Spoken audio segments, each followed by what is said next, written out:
Graeme, welcome back. It's the start of another county season. Let's just look ahead for Notts for the moment. Defending champions. What does that mean to someone that has been playing for the county for a while? It's a lovely feeling, you know. Although I didn't have much to do with last season's championship win, I think my 2 wickets and 1 run were probably vital in the end, judging by how much we won the league by.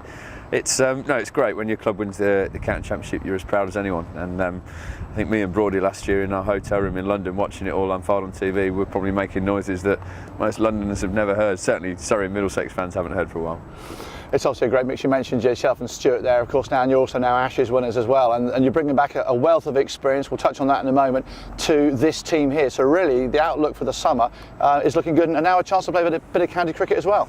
Yeah, I mean, I think last year we won the championship, and not all the team were firing on all cylinders. I think certainly with the bat, there's probably 4 or 5 guys who really feel like they should contribute more. So if they come to the party this year, then there's no reason why it can't be an even better season, because the strength and depth in the bowling department's there for all to see.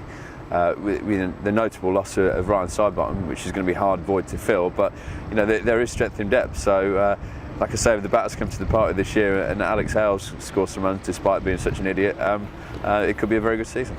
Yeah, the weather's pretty thin up there, isn't it, where he is? But again, mixture of cricket for the summer again. Yes, it's a championship. There's also the Clydesdale 40 and the 2020.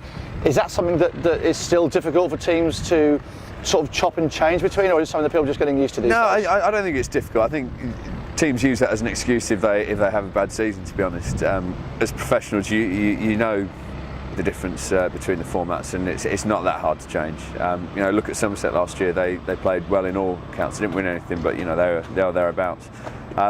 This club has always had a strong emphasis on the county championship, and since I've been here, they've made no bones about that. They want to win the championship, so I'm sure they'll be going full out to do that first and foremost, and then the one day as they'll assess as and when. I'm probably wrong. They're probably up there at the minute saying 2020 everything this year, but this is a first-class club. It has brought a sort of a change in thinking to all aspects of the game. The short version of the game, scores are getting higher. No game's really over until the last wicket's taken or the final runs are scored. Is that something that you've noticed, particularly on the international scene, coming down to county, or also across the county? Yeah, I certainly think the expectations of what's a good total these days are vastly different to when I first started playing cricket. 12, 13 years ago in first class, if you scored 240 in a 50 over game, you're uncatchable. Nowadays, if you get 240, you're always 50 below par. So it's changed for the better in that respect. I think the wickets have got better for one-day cricket, and I think just the general skill levels of players have gone through the roof as well. So it is very notable, and things that you see in internationals, almost you see them first there, they tend to seep down very quickly into the county game. You mentioned skill levels. Last time we spoke to you, you were looking ahead to scoring an Ashes 100. Didn't quite get there. No, I was robbed at Sydney. I was 38 not out, and we just ran out of partners in the end. But yeah, that was my time. But a fantastic experience to be part of that Ashes winning team. We managed to watch it all here, sort of through the night, all the time. I mean, what an experience to be part of such a fantastic win for England. It was quite simply the best winter I've ever had. It was. Everything went right. Even the match we lost at Perth seemed to make it all the more sweet when we came back and won the Melbourne and Sydney Test matches. So it was a perfect winter. It was great to be a part of, and it's made me very hungry to experience that again. Were you surprised by the 3 games to be won by an innings? Was that something that was just something that it all came together, or were Australia having an off day? No, it all came together for us. It's very easy to point your finger and say that they weren't playing well, but when teams are on a roll, it tends to be very hard to play against them. And the way Jimmy Anderson started us off in every game, and Chris Tremlett when he came in, and Brezzy, we made ourselves a very difficult team to bat against, and it's all credit to those guys that we won those games so easily. You mentioned Jimmy there, of course, someone that you've had a lot of fun with over the years, and even from your diaries, that's kept everybody amused back here. But that lighter side of things, when you're touring away, it's really important to keep that sort of fun element to the team. It is, yeah. I always like to play with a smile on my face, and I'm still awaiting the Emmy or the Oscar, or whatever it is, for best video diary ever made. But it's not forthcoming yet. It should be. Where is it?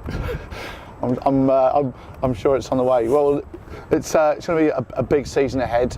Any particular targets that you're aiming at yourself, or is it just a case of play as much cricket and as many wickets? I never set targets. I think, but I've just never bothered. I don't know why. I just want the summer to go like it did last year. We played some exceptional cricket against Pakistan. and Bangladesh, and won every series.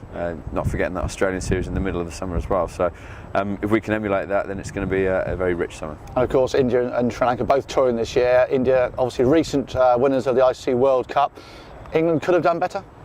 Yeah, we had a poor World Cup. We never fired on all cylinders throughout that tournament.